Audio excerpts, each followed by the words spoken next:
Некне ден тука едва дома се ојде. Без вода излегол, немаше кај да се напие да се измие.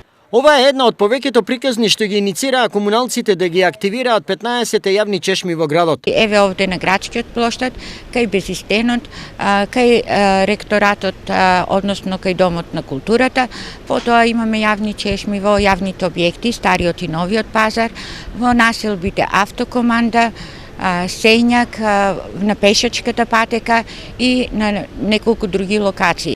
Граѓаните благодарни за овој начин на справување со августовските жештини. Фала многу што ги обновите фонтаните и вода што има сега моментално. Од Исар не забораваја да ги потсетат Штипјани совесно да се однесуваат кон ваквите инфраструктурни објекти, воздржувајќи се од нивно оштетување. За совесно однесување кон инфраструктурата која ја ставаме на располагање на граѓаните, се со цел во овие високи температури и да се справиме подобро и попревентивно со заразните болести кои може да бидат резултат на нехигиената или намерното уништување на објектите како јавните чешми.